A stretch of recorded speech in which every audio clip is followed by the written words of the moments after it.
नमस्कार मंडळी. नाशिकच्या कॉर्पोरेट जिहाद प्रकरणाने प्रचंड खळबळ उडाली आहे.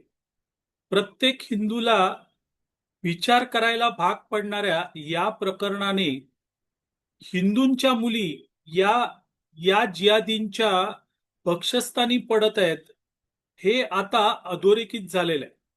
स्वतःला सेक्युलर म्हणवणारे आणि या मुस्लिमांचं लांगून चालन करणारे यांच्या थोबाडात या जिहादी मुस्लिमांनी एक सणसणीत चपरा काढलेली आहे. काय आहे हे प्रकरण? मंडळी, निदा खान नावाची एक तरुणी नाशिकच्या TCS या कॉर्पोरेट कंपनीमध्ये अपॉइंट केली जाते. ती HR मध्ये असते आणि ही निदा खान ही जिहादी मानसिकतेची तरुणी आहे. निदा खानला माहिती आहे की आपल्याला काय करायचंय, कशा प्रकारे या कंपनीत शिरून येथील हिंदूंच्या मुलींना बाटवायचंय, त्यांचं लैंगिक शोषण करायचंय. निदा खान HR म्हणून अपॉइंट झाल्यावर काही महिने काही वर्ष शांततेत काढते आणि मग आपले दात दाखवायला सुरुवात करते. ती हळूहळू कंपनीमध्ये मुस्लिमांची भरती करायला सुरुवात करते. आता निदा खान एकमेव तिथे HR आहे का? तर नाही. तिच्या सोबत अजूनही HR आहेत, पण ते हिंदू HR या निदा खानला काहीही बोलत नाहीत. आणि निदा खान ज्या अपॉइंटमेंट करते त्या अपॉइंटमेंट या सगळ्या मुस्लिम असतात. कारण काय? तर ते मुस्लिम कमी पगारावर काम करायला तयार होतात आणि म्हणून तो ऍडव्हान्टेज घेऊन निदा खान त्यांची भरती करायला सुरुवात करते.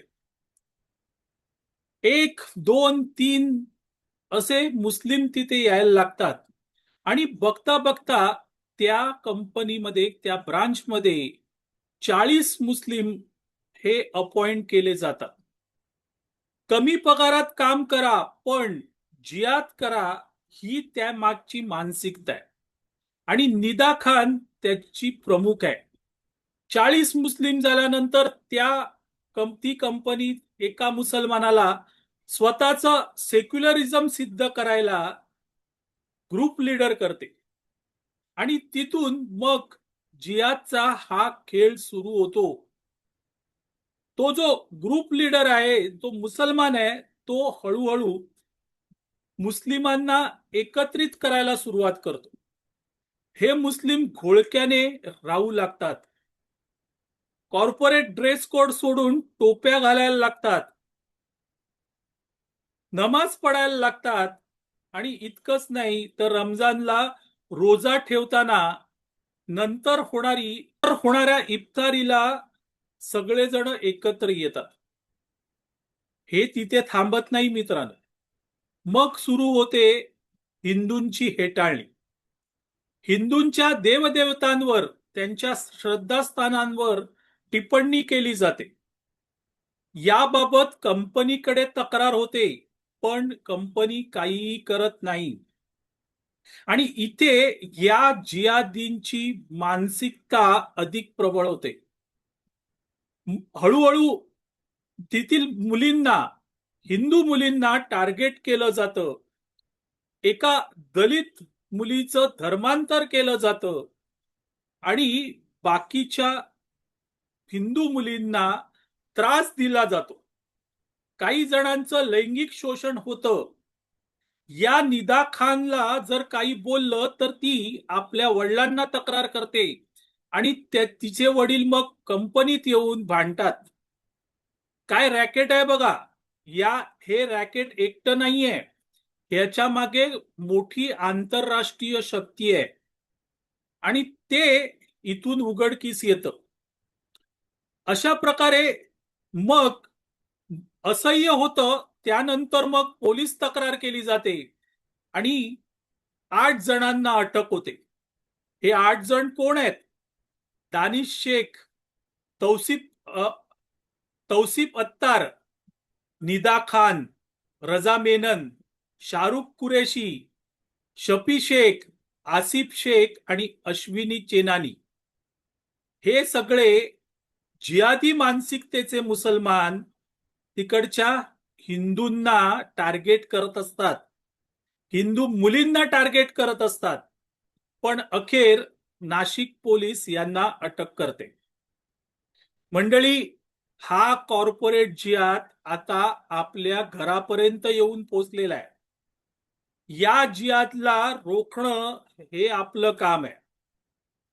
तुमच्या मुली बहिणी जर कॉर्पोरेट क्षेत्रात काम करत असतील तर त्यांना याबाबत सतर्क करा.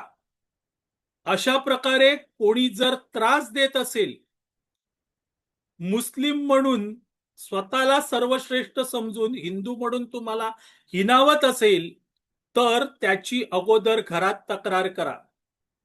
नोकरी गेली तर चालेल, पण अब्रू जाणं आणि धर्मांतर करणं हे सगळ्यात वाईट आहे मित्रांनो.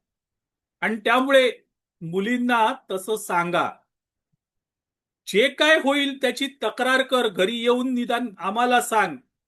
आणि मग या जिहादी मानसिकतेच्या विरोधात काय करायचं, खूप जण लढतायत मित्रांनो. यांना वेळीच रोकायला पाहिजे.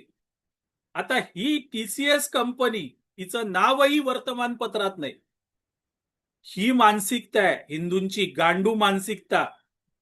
काही वर्तमानपत्रांनी तर आरोपींची नावही दिलेली नाही आहेत. या गांडू मानसिकतेमध्ये राहणारी ही लोक, यांच्यामुळे आपल्या आया बहिणी या जिहादी प्रवृत्तीच्या मुसलमानांना बळी पडतायत. त्यामुळे त्यांच्याकडून अपेक्षा करू नका. तुमच्या पातळीवर जे जे शक्य आहे ते करा. आणि ते जेव्हा कराल तेव्हा तुम्हाला मदत करायला सकल हिंदू समाज येईल, बजरंग दल येईल. पण या मानसिकतेला आता आवर घातला पाहिजे. जिथे जिथे मुस्लिम आहेत त्यांच्यापासून लांब राहा. आणि ते जर अंगावर आले तर त्यांना कसं शिंगावर घ्यायचं हेही लक्षात ठेवा. हे प्रकरण भयंकर आहे, गंभीर आहे आणि त्याबद्दल कोणी बोलत नाही. हे सेक्युलर अजिबात त्याच्याबद्दल तोंड उघडत नाहीत. त्यामुळे त्यांच्याकडे दुर्लक्ष करा, नाहीतरी ती पिल्लावळ संपलेली आहे. आणि त्यांना अजून आपण काही दिवसांनी टोप्या घातलेले बुरक्यात फिरणारे म्हणून बघणार आहोत. त्यामुळे त्यांच्याकडून काही अपेक्षा करू नका. तुम्ही मात्र सतर्क व्हा. सतर्क व्हा, आपल्या आया बहिणींना सतर्क करा. एवढं बोलून थांबतो. मी आबा माळकर आपली रजा घेतो. आपल्याला हा व्हिडिओ आवडला तर लाईक करा, शेअर करा, लक्षवेधला सबस्क्राईब करा. धन्यवाद.